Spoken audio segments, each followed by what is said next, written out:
major champion, the next week you look like a 25 handicapper from Crabapple, North Dakota. But let's go, bro. 3 shots, 4 par, I just do 2, 1 putt, par 4, birdie, woo-hoo, new driver, info, replace, M2, par 5, fairway, what you fin do? Think I'll try to get on into, start right, good line, good view, it drew, shooter McGavin, 2 thumbs that's up high and 2 fingers pointed at you, pew pew, fairway to green, conk off that I'm playing. Sometimes these par 3 green look like an island, I plunge in and keep it on dry land, at least I might try, man, up with the 5 and might use the trap, man. I got a check, man, line tango, ball speed, rated that backsman, and where that ball land. Watch that's on my hand, is yours not the time, man. Yeah, that's my garment. I feel like Ron, man. Welcome to Nothing is OB South Texas Golf Podcast, episode 189. Now, tonight's special guest, this is not her first time on the show. All right, a good friend of the podcast, Annabelle Reyna, our women's golf team out at Our Lady of the Lake. She's going to kind of catch us up since the last time we spoke. She's going to tell us about the immense amount of success that she's had out there at Our Lady of the Lake. And she's kind of a trendsetter for female golf or women's golf out there at Our Lady of the Lake. One of the Lakers, right? I have a good friend of mine that is a alumni of Our Lady of the Lake, and she always says, "Go Lakers!" All right. So before we kick things off here, a few words from our sponsors. Nothing is OB South Texas Golf Podcast is presented by Maximum Demolition and Dismantling. Make sure you hit up our guy, owner-operator Lee Ramos out at 210-507-2227. Hit him up at MaximumDemo.com. No job too big, no job too small. This guy loves the dirty work. He will get the job done. Make sure you hit him up. That's Lee Ramos, family-owned, family-operated. He's a golfer, hack golfer like us. Make sure, guys, if you need anything demoed, anything dismantled, he's your man. Make sure you hit him up. And also, we are coming live from the Texas Chancla Studios. Big ups to our guy, Jesse Hernandez at JesseHernandezLaw.com. Yes, he is that lawyer. He's at Market Square. He's at Fiesta. He is everywhere. He's living his best golf life right now. Make sure you hit up the Texas Chancla, all right, for criminal cases, DWI, divorce, anything. This guy is a beast in the courtroom. Make sure you hit him up, and he's a pretty damn good dude, all right? So make sure you hit him up at JesseHernandezLaw.com or hit him up at 210-807-8656. Whew, okay, I did it. All right, and now we can bring on our good friend, Annabelle Reyna. Annabelle, how are we doing tonight? Hey, Andy, I'm good. How are you? I'm doing good. Man, I told you off air, but I'm so freaking proud of you and all the success that you and your squad had this season. Yes, thank you. Thank you. I was going to say, it's definitely been a long time since I've been on. I think I was on my freshman year, actually. Maybe mid-season, maybe end of season. Oh yeah, man. So how's everything been the last 3 years since you've been on the podcast? Oh wow. I guess to sum it up in one word, it would be unbelievable. That's for sure. Maybe dream come true is another one. It's just been a story like no other. That's for sure. And I think in every time, and you know what, obviously, if you're in the golf game and if you're in the golf, scene, right? Like we will always bump into each other like everywhere and nowhere at the same time, right? And so it's been awesome to watch you from afar, to keep up with you and your coaches and on Facebook and on followers. And so tell us about this season that you had your senior year. Well, it was definitely the senior year. Honestly, anybody could have dreamed of. The team, coach, he pushed us, like, of course, especially towards me, and we had another senior on the team as well. It was talk about a roller coaster ride. We had our highs, we definitely had our lows, and we finished off the season. I would like to say, being a little pointing more towards me, is that I could not have ended my senior year on a better note than winning conference with my team, and then going to nationals like that. Again, this is something we've worked hard for over the past 4 years, and it was finally a dream come true, to say the least. Now, I don't mean to cut you off right here, but I'm getting, I don't know if y'all can see them, everybody, viewers out there. I'm getting goosebumps right there because I know your coach very well. I know Arnie Martinez very well, and I knew some of the struggles and the things that y'all were going through when you first got to campus as part of because there was no women's golf team.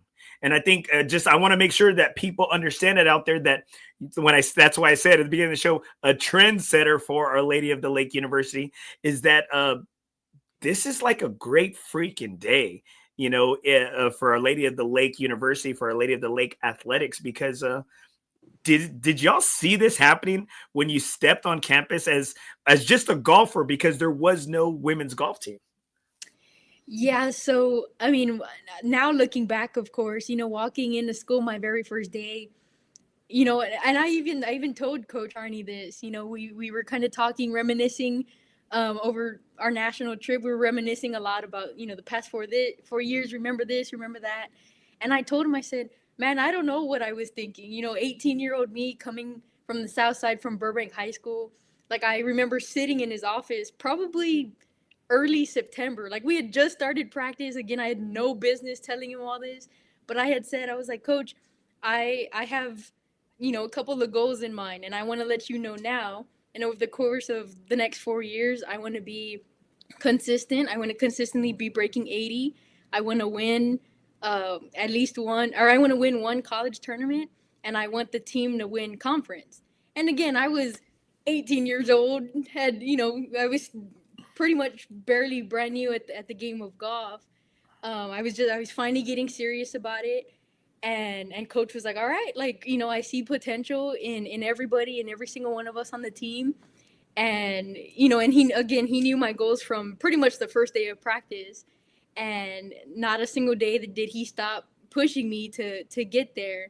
And then come, 4 years later, here I am, and he's guiding us to a conference championship. And he helped me win my first, not one, but two collegiate tournaments, which I would only dream of winning one, much less two.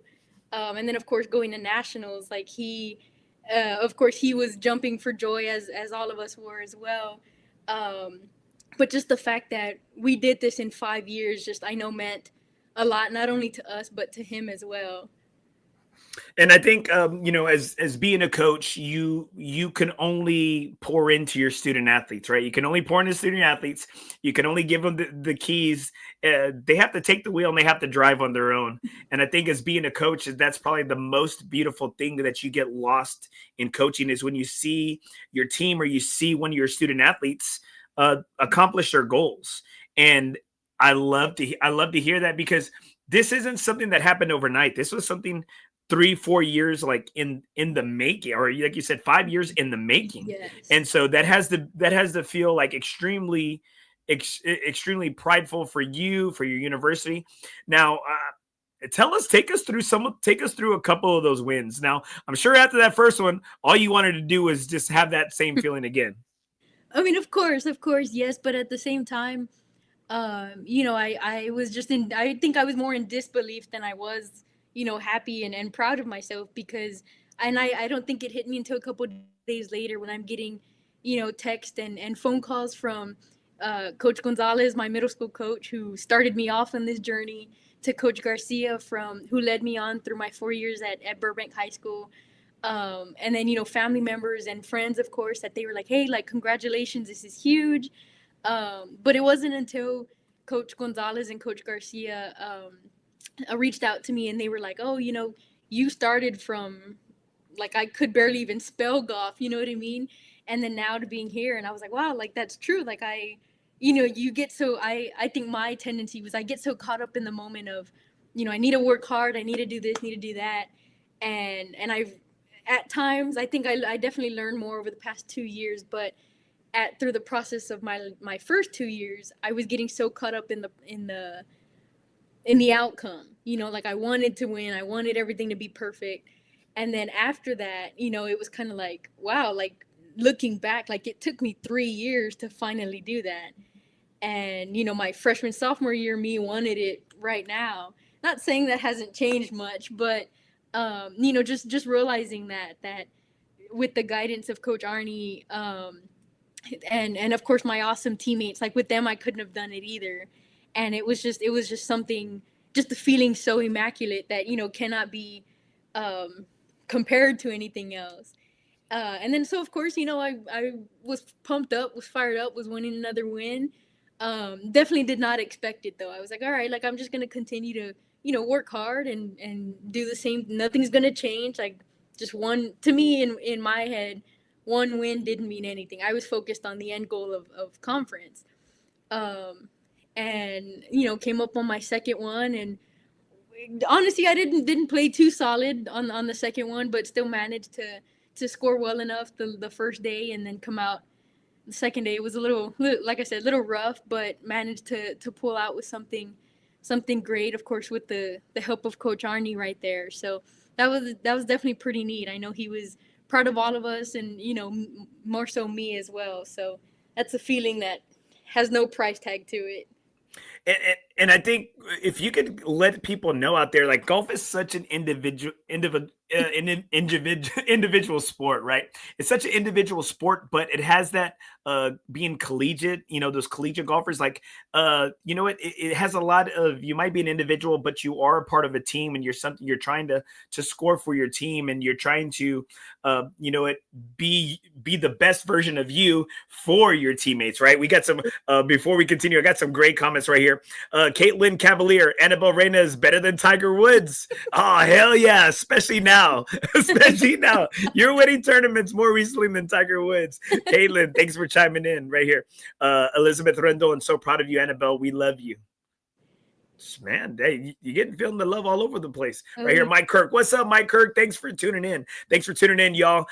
Just in case if you're just hopping on right now, I have Annabelle Reyna, Our Lady of the Lake women's golf right here. Okay, so we talk about your teammates now. How has this team?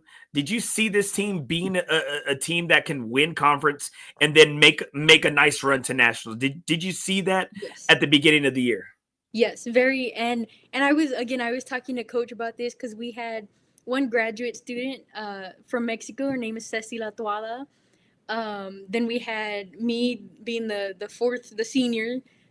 We had Kendall and Grayson. They're sophomores, and then Samantha Garcia is a freshman.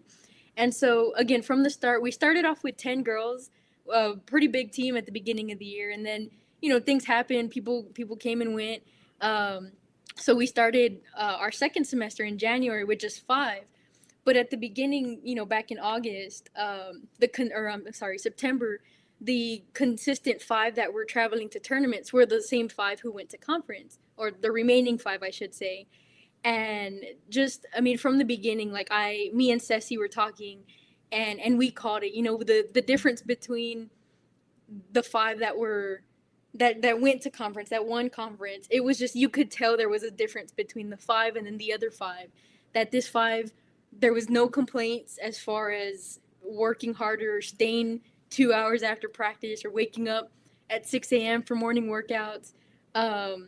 There was no hard feelings when Coach had to be stern on, hey girls, like you're doing this wrong. You need to shape up. Yes. I want to hear more of that. That's what I want to hear. So these girls definitely, they could take it in. We could dish it out, of course, too. But I think taking it in more, from Coach, like I said, the criticism that he'd give us, it wasn't no hard feelings, and we all knew that. And I think that's why we were able to get up and go and show what we're capable of.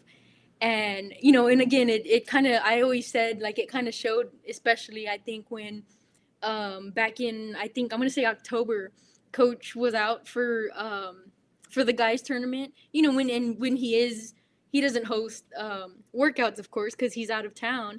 And so me and Ceci took it upon ourselves, and we were like, hey, girls, workouts are the same as always, just the only difference is Coach isn't there, right? So we didn't hear a peep out of those girls. They were like, oh, well, Coach isn't here, we can sleep in. They were like, all right, and they were up, up and ready to go right at 6 o'clock. And that was the difference between our group now and previous groups that we've had. These girls knew what it took to win, and they wanted to win just as much as Coach and everybody else did. And again, knowing what it took, they were willing to do it with no hesitation. And I pointed this out to the girls as well, because conference on Monday, we played decent, as a team, as a unit. We definitely didn't shoot our best as a unit either, but we were still good enough to go out there, and I think we were leading by 13, I want to say, I believe. But and afterwards we all knew we had some work to do and things That's like solid though, man. That's what do you mean? You're so modest. You're so I think for people knowing but also in the golf game and the golf tournament, things can swing, right? I mean, that is what golf tournaments are. It's being up, holding your lead, then somebody getting hot and fighting them off. And I think I didn't mean to cut you off, but I was like, you're being modest. I mean, you're like, hey, you can coast. I know as a coach, you're never comfortable until you're off the course. Like that's when you can maybe get comfortable. Mm-hmm. Yeah, and so to top off that, so again, we all kind of all knew we left a few strokes out there, and of course, as well as anybody else, you just leave your strokes out on the putting and chipping green, so. Coach was like, all right, we're going to go eat and then come right back to the course and we're going to chip and putt. And everybody was like, I kid you not, this group, we ate real quick and we're like, all right, coach, like we're ready to go. We didn't hear hungry though, like literally, y'all are hungry and then we're hungry for some more. Like, man, like, and I think as a coach, like you have to, I'm getting excited because like you love teams like that. You love teams that just are never satisfied with, with wanting more and wanting the coaching and wanting to be better. Like, man, like already, I mean, I already get it. I get it. I get it as a coach and a teacher. I said, I see why y'all were so successful. Yeah. And again, nobody complained like, oh, coach, we just finished playing 18 less than 30 minutes ago. And you're gonna make us come back. We were eating and we're like, all right, can we hurry up and go? And sure enough, we spent, I don't know, maybe an hour or two, nothing crazy out there afterwards. And you saw the difference, and coach pointed it out as well. He said, look at where everybody else is at. And we were there until, the sun kicked us out. You know what I mean? So love it. Man. Looking around and nobody's to be found. They're washing carts, they're picking up flags, whatever. And it's just us. And we were, we're kind of playing around and then we'd get serious and then right back at it. But that definitely made the difference. And coach has always said, he's always made it a point for us to know that when the championships are made behind closed doors, we just pick up the trophy later. And that's the big damn. Yeah, I know. Yeah. Damn. I'm getting chills. Just I know. That's what I'm. But I think this is the feeling that we as coaches and you as players, like you want to feel. Like you want to have those feelings, and that's something you want to take with you. Right here, I think you know him right here, Steven Beto Escobedo right here. We be watching, and the thing is you have people watching from the outside, and I think you're painting a beautiful freaking picture as to what it's like to be on a championship team right here. I got right here, Sergio Lozano. Great story. Yeah. And you know what, Sergio, the story's not over yet. It's not over yet, right? Your story is not over yet. I think it's just beginning too. Laura Valdez Reyna. I think you know this lady. Super proud of our super girl. Hard work, dedication, leadership, and the friendships and memories made have been a great journey for you. We love you. Love mom. And I think, hey, thank you, mom, for saying that, because I think for people that don't know you, and that's what this show is for, is for people to know an Annabelle Reyna, because there's hundreds of girls like you that maybe got the chance or didn't get the chance and that are making something with this opportunity right there. Now, one of the questions I sent you, the bullet points, and I don't mean to be kind of cutting. We're going to be jumping around. Nothing is OB on the show. You know better. Oh, yeah. Now, is there something different you would have done? I know you said way back when you were new to the game of golf and getting into it and getting an opportunity to play at Our Lady of the Lake University. Is there something different you would have done then before maybe that you might know now in regards to maybe recruitment, getting out there more, putting yourself out there more, coaching, training, anything? I mean, I definitely always say that I wish I started, again, I started in middle school, kind of just messing around, taking a driver on hole 9, the par 3 at Riverside. Like, I didn't know what I was doing. Everybody's done it. Stop. Yeah, right. Everybody's done it. And, and I think coming from, going into Burbank, I was, here and there, like, I was trying to throw myself out there. but of course, I always wish, like, I started with Adam Stanchos at Fort Sam last summer, and he has transformed my game completely. Like, I was a totally different golfer about a year ago. Um, but I always tell him, like, I wish I would have came to him even a year earlier, or maybe 4 years earlier. As soon as I started college, I wish I went to him. But I know that God has plans and everything happens for a reason. And so who's to say that, I did start 4 years earlier and was still going to come out in this outcome. So as much as I do wish I kind of started getting into it a little bit more, I still don't think I would have changed anything. Because everything, I've grown every year. At this time of year, I've learned 10 times as much as I did the year before. Coach Arnie again gave me an opportunity that, and I always tell him that I was like, you had no idea what you're doing. Like, why did you even recruit me? And he was like, I don't know. Like, he just, and because, right. Because again, I was submitting scores from Mission and I don't know, Riverside from high school, playing from the Reds, shooting like 95, whatever.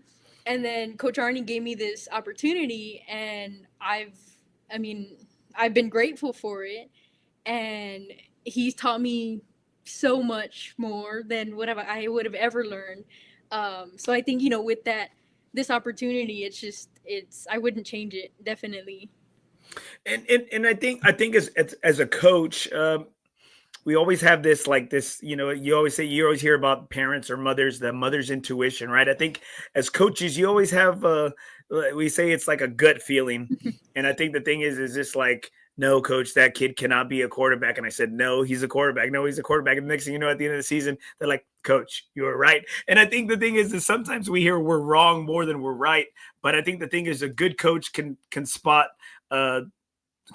talent. And I think a lot of times I've had so many coaches on here. It's a lot of times it's like they say about being ball players, being baseball players, football players, softball players, basketball players, and they have that ability to compete. And it seems like everything you've done since, what I've heard, you're on your wall of fame at Harris Middle School, right? And so it's like you could obviously tell that you've been a competitor since then. And I think as coaches, you're like, this girl's a competitor in all these other sports. Well, you know what? Maybe I can hone in her golf game to bring that competitiveness to this sport, right, into this side. Now, as still working, as working part-time in the golf industry right now, do you think female golf is in a good space or in a good place here in San Antonio, going from amateurs, maybe, at high schools and junior golf? I think definitely from 4 or 5 years ago when I was coming into golf, taking it seriously, I think it's definitely transformed a lot, for sure.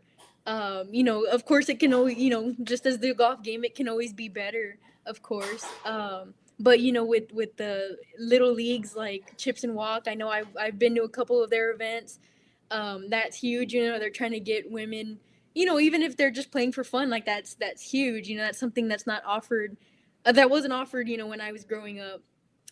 Same thing for, like, I'm always hitting up Coach Ray Garza out at On Par with what he's doing with not just the little ones, but especially, the female golfers. Like he brought on Coach Christy Cano out there, and I remember when he did that, like that was awesome for me to see somebody in a male-dominated industry, to see somebody who, looks like me, this and that out there too. So that's definitely been an inspiration, to say the least. And seeing how now, being on the other side of things where I'm a little bit older now, like I catch myself sometimes like giving back to the little ones, especially leaning a little more towards the females, things like that, giving them my old golf clothes, things like that is, and then I see the spark in their eye, and I know that's the same.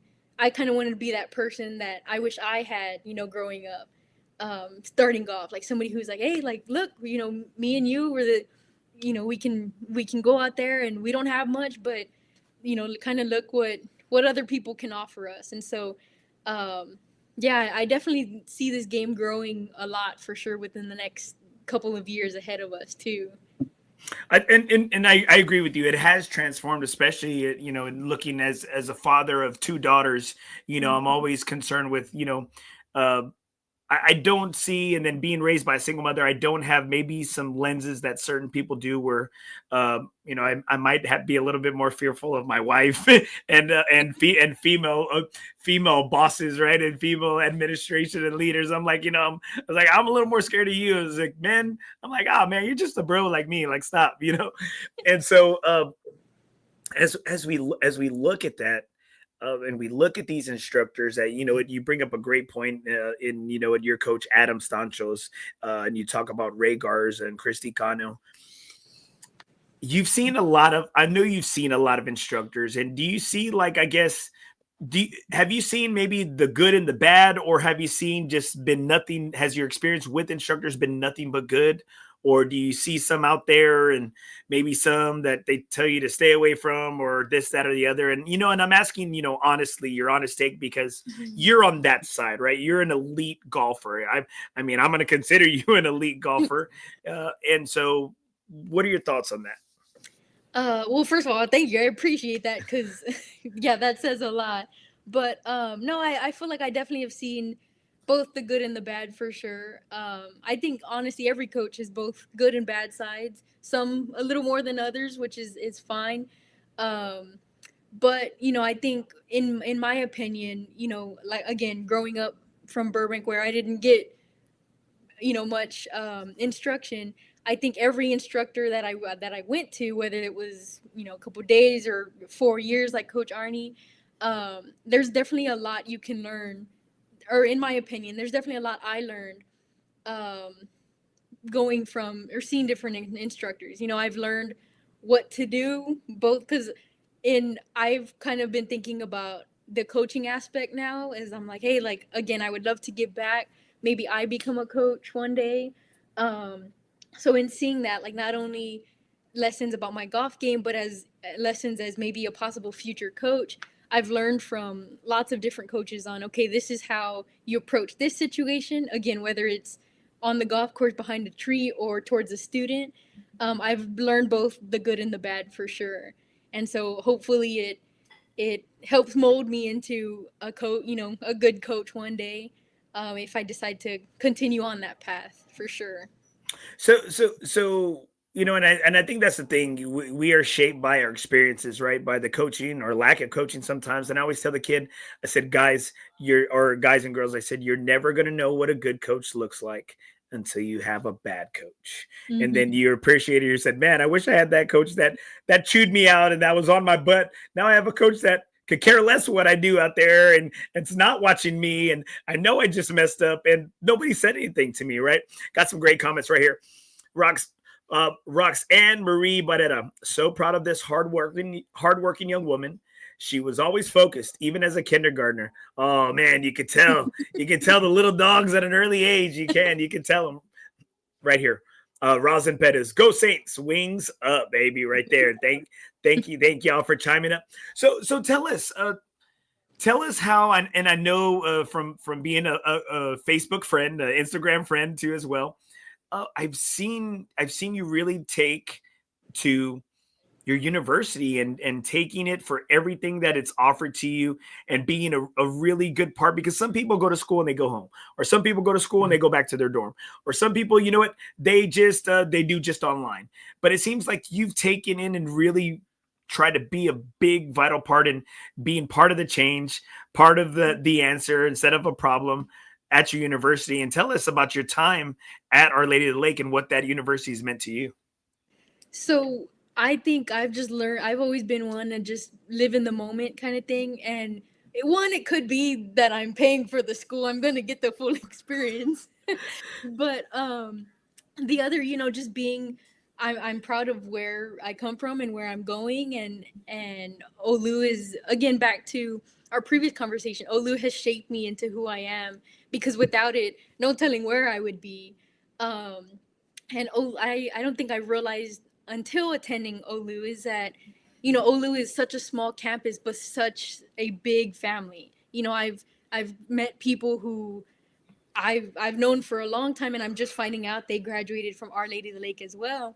And just like that, we're instantly connected because we have that same that same path, that brought us to where we are now. And just seeing, that something can come from almost nothing, because that school is, again, so supportive. And I would just love to just grow from that, I've definitely have learned a lot. I've made a lot of memories, a lot of friends, had a lot of laughs, a couple of tears here and there, but that all of that has shaped me into who I am today. And their core values, being community, trust, integrity, and service, that I've learned over the past 4 years, and those have been repeated pretty much every year being out there.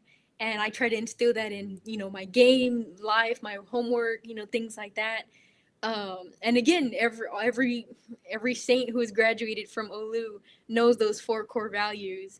And I think meeting everybody who, from teachers and coaches who've graduated from there, just seeing the difference between that they understand what those 4 core values mean versus, maybe somebody else. And it definitely shows. And so I want that I want to express that. I would love to, continue to express that, just as OLLU has expressed it to me. I love that. I love that. You can tell you're going to tell you're a young lady that loves her university. Excuse me. Love what, and you drank the Kool-Aid. You drank the Kool-Aid. You've bought into your university, and I think that's great. That's great to see because, like I said, not everybody does, and I love that. And I love that. Even though I'm a proud road runner, but I always have pride in people that have pride where they're from, and pride and proud, and that they're proud of their university. And I'm like, I've said it for years. UTSA didn't have a football team till 2011, but I rode hard. I rode hard for if we had a team. And now that we have a team, I cut off all of my other collegiate teams, And so you ride or die for your squad and for your team. And I love that. And I feel that through the camera, through the audio. I feel it here. We got some great comments right here. Terry Rendon, you are amazing, Annabelle. So proud of you. You can say thank you. It's all right. Oh, okay. Yeah. Thank you. Thank you. Aunt. She's my aunt. Thank you, Aunt. Of course. There you go. It's your tia. She better say something nice, right? Cassandra Tello. Extremely proud of you, Annabelle. What an amazing young woman you've become. Thank you. Right there. We're okay, guys. If you're listening out there, we're trying to find some dirt on Annabelle. So if you have anything negative to say, hey, reveal yourself. Okay, reveal yourself right there. No, Annabelle, and again, you know what? We hear all these great comments and great things said about you, and I love to hear it because you know what? You've done a lot, you've built a lot, and I'm hoping that there's going to be some other young Laker, young Our Lady of the Lake University student coming in and wanting to top what you did, right? Or do the same things. And here you go, Caitlin. She hates pasta. You hate pasta? No, I don't hate pasta. No, I don't. Maybe pasta hates her. How about that? She's my cousin. You gotta just block her out. So we talked about a lot of positives. All right. Now I don't know. Were you able to send me any footage, any video, or no? No. I mean, unfortunately. Okay. Yeah. That's okay. And we'll talk about it right now. Well, before we talk about something negative, I want to bring it up because as being a coach and being in the golf industry, and I'm sure you working the front desk and working all different types of jobs out at your course. You see that relationships in the game of golf and the golf industry is like huge, right? Yes. And where does Our Lady of the Lake practice for the most part? We're out at Golf Club of Texas. Good old Golf Club of Texas, GCT, right? And so we talk about GCT, and I'm sure you've seen on that side that golf relationships are huge, right? Practices are huge. Getting in rounds are huge. Like you said, staying late, being open later. Would you say that Golf Club of Texas has all the facilities that's been able to help y'all, prepare y'all? Yeah, I think for the most part, I definitely, I mean, there's obviously every course is different, but, going from Golf Club of Texas to Michigan, where Nationals was held, are 2 completely different courses, types of grass, things like that, practice facilities. I mean, that course was owned by Michigan University, or the University of Michigan. Eastern Michigan, right? It's Eastern Michigan. Oh, yes, It's yes, Eastern. yes. It's Eastern Michigan's home course. That's Yeah. right. Yeah, that's right. And and it's again, it's two totally different courses, types of grass, practice facilities. And again, so I think that no matter where, like, as long as you've got a couple white golf balls and a range, like, you can, and a good imagination, like, you can make anything happen. I think And I think golf club. I'm sorry, I don't mean to cut you off, because I mean, you play a golf club at Texas. Like, I think it's a quirky course. You have to admit that the greens are tough. It's a tough course, and it can be stretched out. And I think, and the reason why I say that is because I see some other universities maybe have a lack of proper facilities, right? I see that around town, and I know Our Lady of the Lake has been at Golf Club of Texas, and I think for y'all, like, I think and then going to other facilities, seeing that they have a lack of what you have, and and I think that plays a part in getting a team ready for the opportunity to shine. Oh, for sure, yeah. Like, for us, I know, probably I can speak on the whole, the team as a whole, is that we don't know how to hit pure shots out of 3 to 4 inches of rough. You know what I mean? Like, golf club doesn't give us that, so it's kind of like, we had to learn on the fly, and I think we adjusted decently, for nationals and conference for the most part. But again, every course has its good and bad, its flaws and everything. But I mean, golf club did its job and helped us get that conference champ, so can't throw too much on it. It got you there, right? It got you there. Yeah. And you say that like this is up north, right? This is up north, and like you even said it, 3 to 4 inches of rough. Like we're just lucky the grass grows in Texas, right? I mean, it's tough. It's tough to grow grass in Texas, right? And so as you make your way up there, we got a couple more comments, and then I want you to kind of tell us this story right here. Okay, so right here, I got Gloria Semudo right here. So proud of you, Annabelle. Sam says you are super sweet right there. All right. I got Michael Lossman. Congrats, Annabelle, right here. All right. So, thank you so much for chiming in and for tuning in right here. Okay. So the lead up to this is, you come from your home course being Golf Club of Texas for y'all, to where, to where for the most part, there's not a lot of surprises, right? To a course in Eastern Michigan, which is the home course of Eastern Michigan University. And, there was one huge problem that affected, I was looking at the stats, affected 156 golfers had to go through the same thing. Why don't you tell everybody what I'm talking about?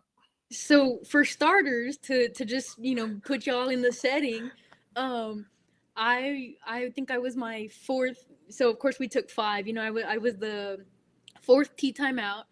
And, we sent off our 3 girls before. There's 3 girls before me on my team. And I'm coming up on, I think we started on 10 that day. So I finished hole 1, making my turn from 18 to 1. Finish hole 1, and I'm walking down the fairway of 2, and I see that my teammate who teed off first, which was about, 30, 40 minutes before me, she's waiting at the tee of another group. And I'm like, man, there's like a lot of people out there. Like, all right, whatever, let me finish doing my job. So I get up on, I play hole 2, finish 3, and I'm coming up on 4, and there's just like, it almost looked like another spectator section out on the tee box of hole 5. Like, man, what is everybody doing? So I finish up on hole 4, and my entire team, the 3 girls before me, and now including me, is on the tee box of 5. And they're like, hey, we've been waiting here for about an hour 15 minutes. And I'm like, what's going on? And they're like, apparently this is a really awful pin. Like, people are 4 or 5 putting. Like, this is taking forever. I'm like, nah, there's no way. Sure enough, our first girl, she tees off, and she's in the fairway for another 20 minutes. And then she hits her second shot in that spot for another, 15, 20 minutes. And then she gets up on the green. And again, it was a par 5, kind of dog-legged right. Can't really see them after their second shot. And so I probably waited at that tee, man, probably, I don't know, a good hour and An hour? even 20 minutes. Yeah, so we were on a good pace, and that's because my group fell behind. We fell behind by 2 holes, and we caught up. Was it you?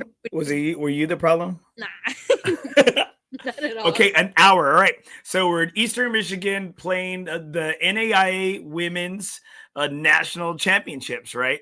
An hour wait time, hole number 5. Yes, like Par I could have 5. go get dinner and come back. Like it was that long, and I probably got to that tee maybe at like, our tee time was delayed. I think I started like 1:40 around that time.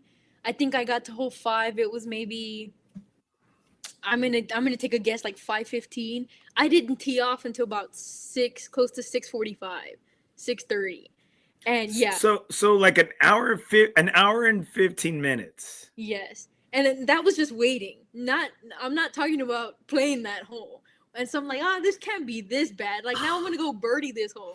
Absolutely not. Absolutely not. So, we play the hole, whatever, get up on the green, and what are you sitting on the green? It's a par 5. What are you sitting on the green? Are you going for par? Are you hitting 4, going for bird, or what's the deal? Take us through it. Take us through it you waited an hour and 15 minutes. So yeah. So tell us, take us through how you played this hole. So I kind of pulled my driver a little left, because I was waiting for an hour. Like, you got cold. Okay, you got cold. And then of course, the sun's going down, so it literally got a little bit cooler out there. We had we're putting our jackets back on, and at that rate, like, obviously you're no longer in a zone. You're no longer, your body's not heated up anymore. Again, we put layers on again.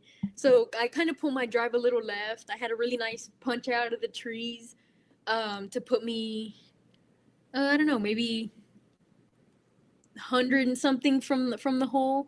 So I get up. No, wait. No, I had a layup. I'm sorry. I had a layup.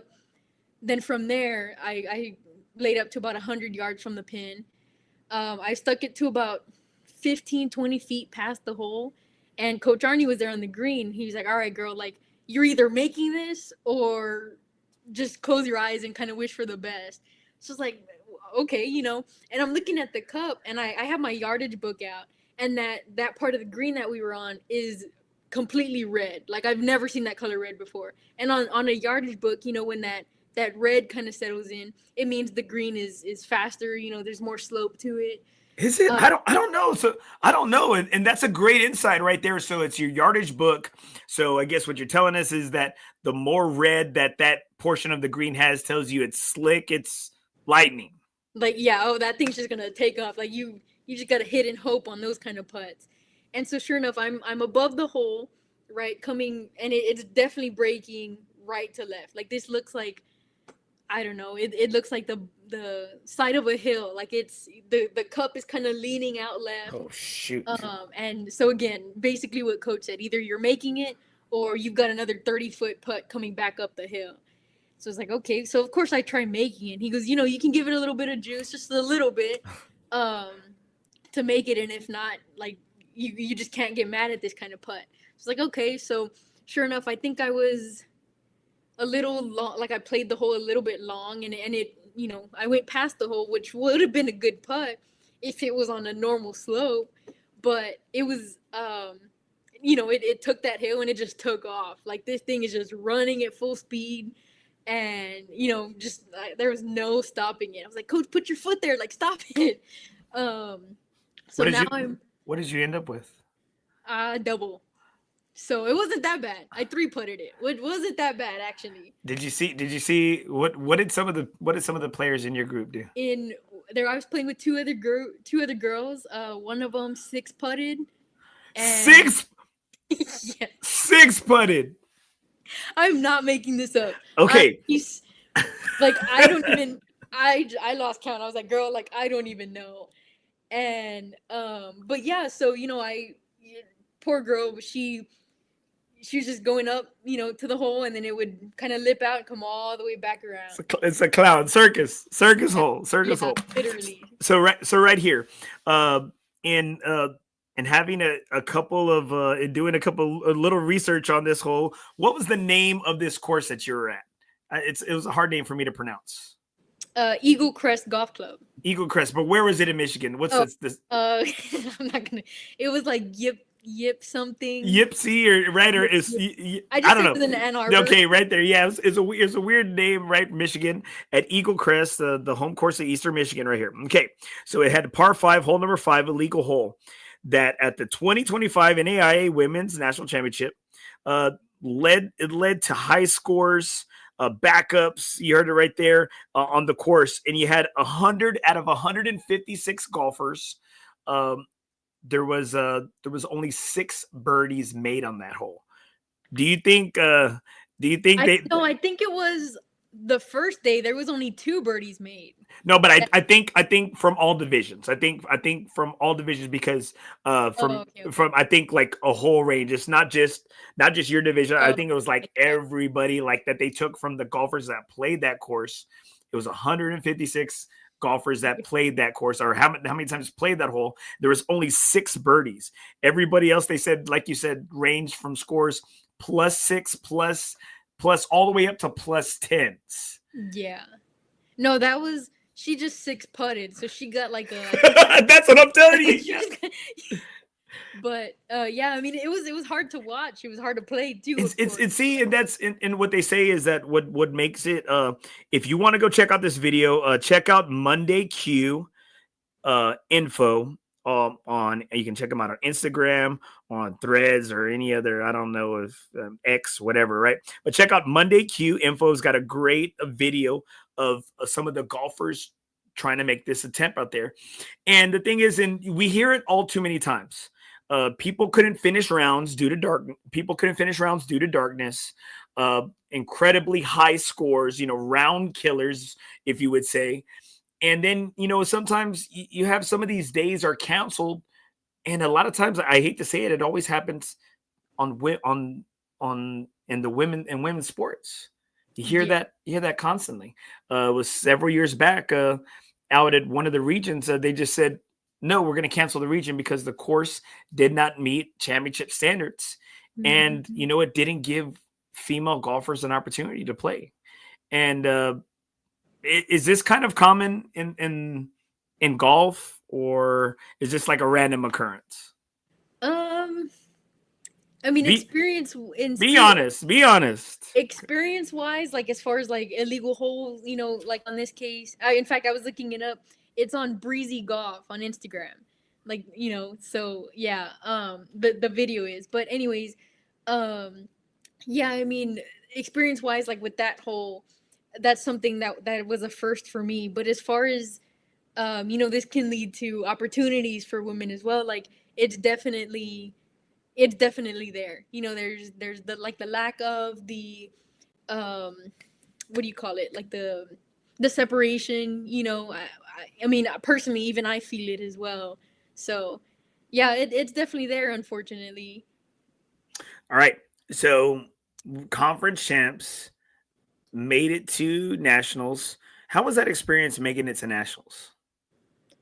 That was a dream come true, to say the least, for sure. I mean, it was just all the it definitely didn't happen overnight, for me and the 5th year. It happened over the course of 4 years. And it was just, a constant cycle of 4 years of early mornings, late nights, workouts, golfing 8 days a week, you know what I mean? Like chipping and putting for hours, hitting buckets and buckets and buckets of balls, looking at, making like swing videos, making notes.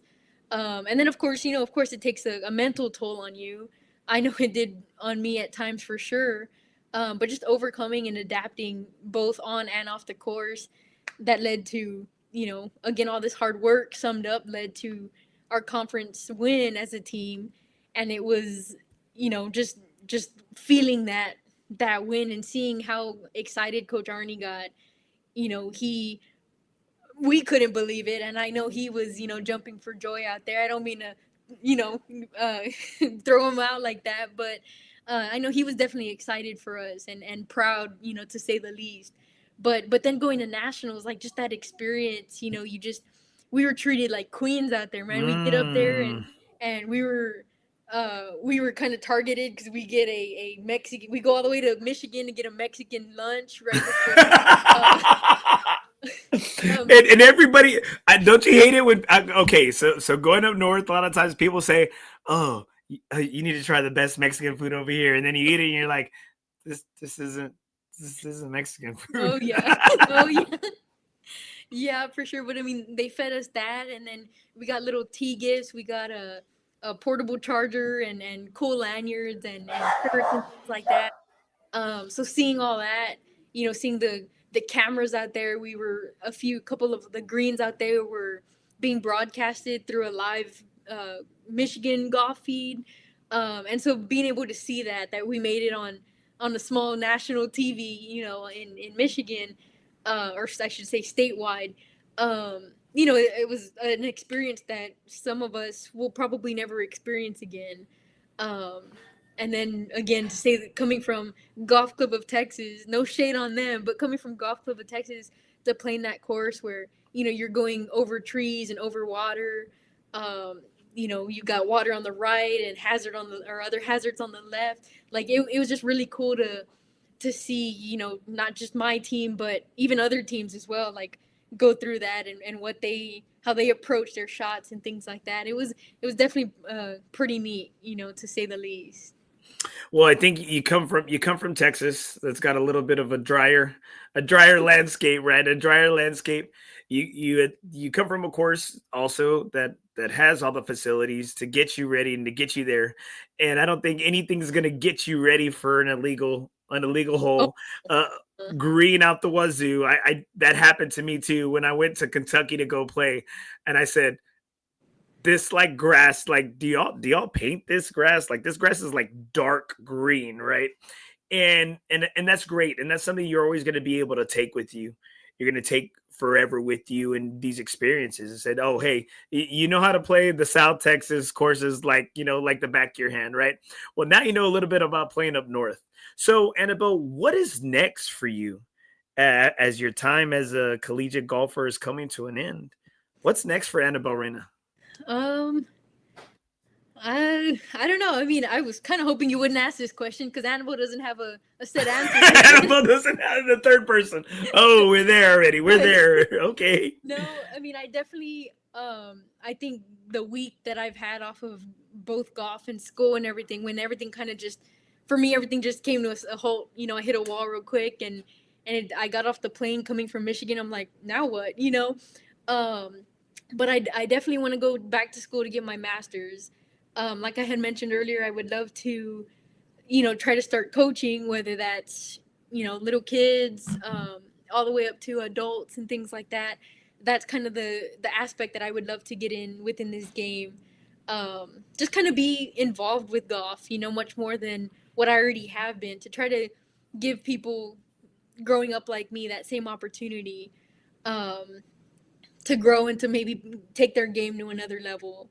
So hopefully, whether that's again coaching as far as maybe like private lessons here and there, or maybe even a university coach at one point, I would love to try to get there. So those are a few options sitting in the back of my head. Oh, that's beautiful. Great. Those are great options.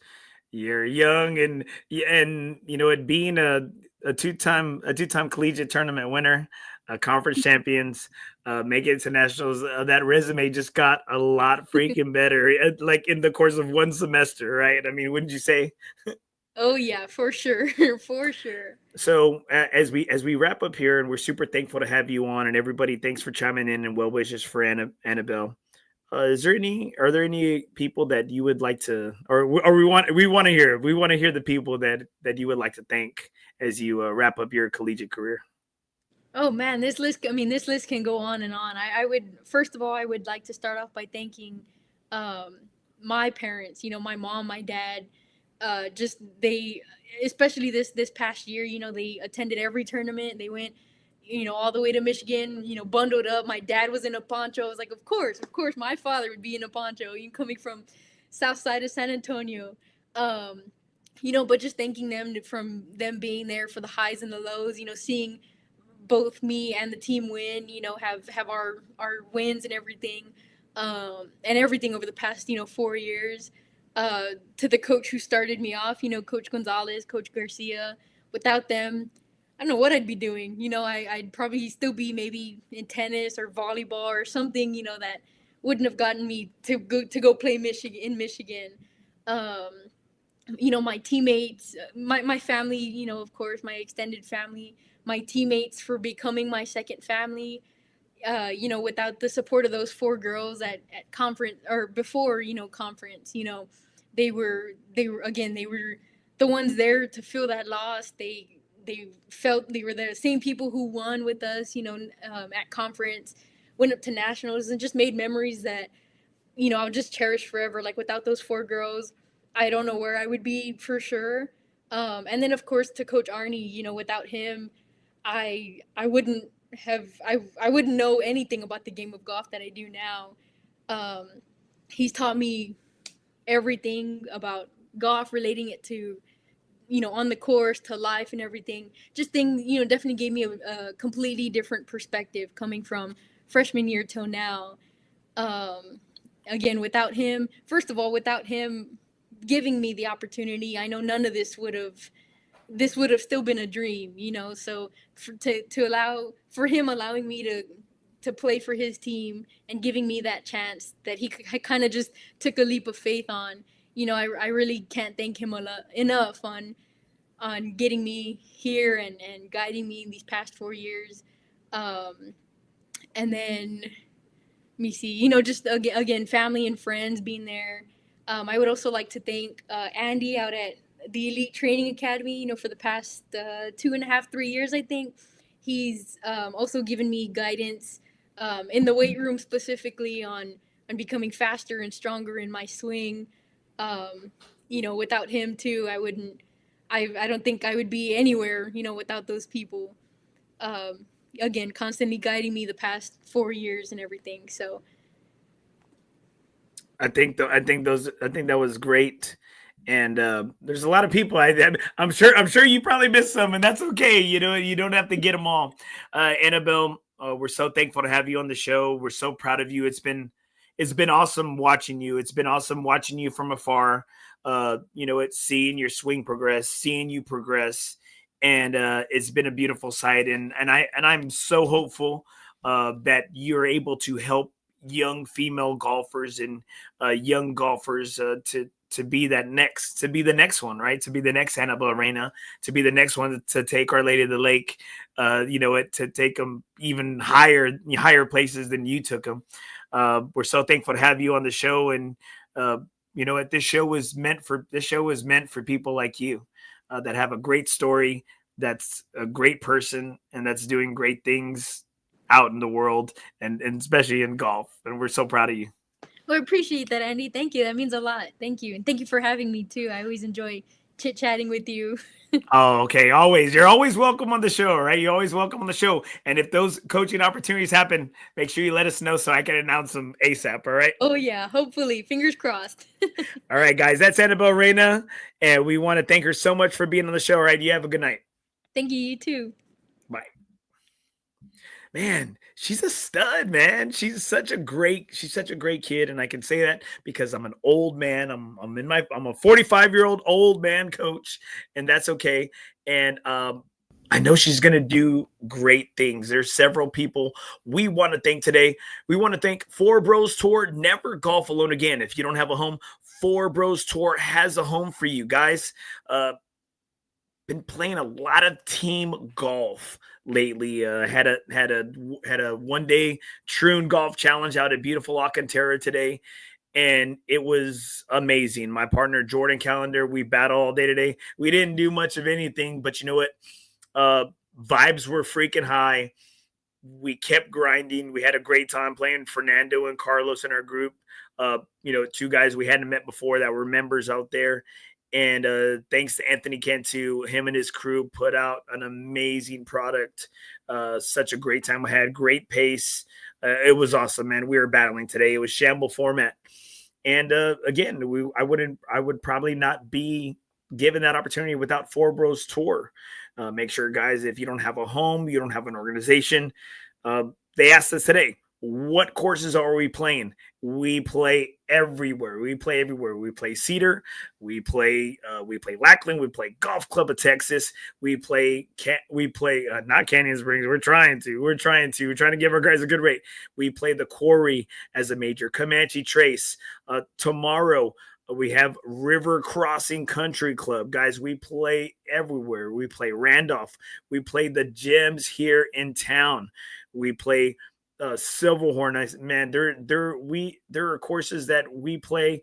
Everybody always asks us, where do we play? Our home course is Gateway Hills out of Lackland. Robert Vasquez takes good care of us, but we play everywhere. We play everywhere around town, and we don't have just one. We play Cedar. Steve Chavez, my man. We play Cedar, my boy. We play Cedar. And guys, this is a great organization. These are my brothers. These are my family. Golf club right here, guys. We play. These guys, we got golf 3 times a week. I mean, so if you love the game of golf, this group is for you guys. And also, we have a reemergence coming out here soon. 2 Bros, 1 Hole. Get in there. More episodes are going to be coming out hot, coming out soon. I have a mainstay on here. It looks like it's going to be my guy, Rudy J. Rudy J from In the Building with him and Mike Taylor. Rudy J, formerly of San Antonio, ESPN SA. Yeah, he's that guy, formerly of The Grind. Rudy J, one of the best dudes out there. He's going to help me out there with the 2 Bros, or we're going to help each other out there. 2 Bros, 1 Hole. Get in there, guys. Thankful to our presenting sponsor, Maximum Demolition and Dismantling. Make sure you hit up my guy, Lee Ramos, out at 210-507-2227, MaximumDemo.com. Guys, this guy loves the dirty work. Hit him up. Hack golfer, great person. And also, we're thankful for the sponsorship of coming live from the Texas Chancla Studios. Make sure you hit up our guy, Jesse Hernandez, at JesseHernandezLaw.com.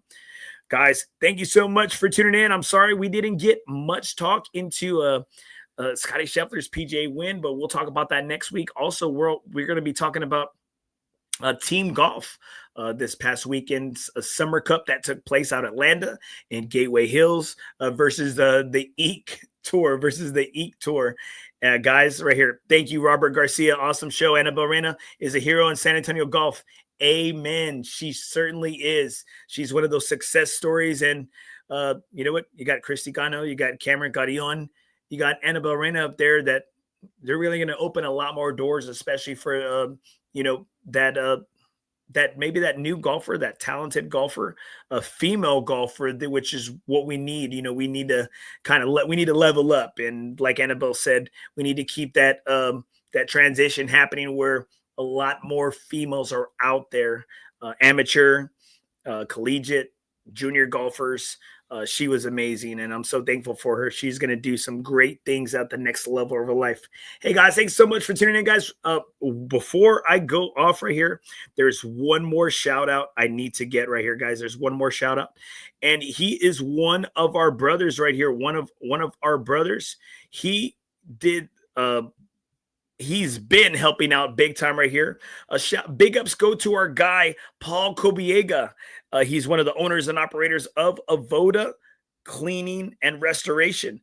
He's helped out our boy, Jeremiah Sierra. He just recently did some amazing work for one of our guys, our VP, Leo Camarillo. And Leo wanted to make sure and say that if you need to get a vehicle stuck in a rut out at your place, make sure you call Paul and his guys. It's a joke.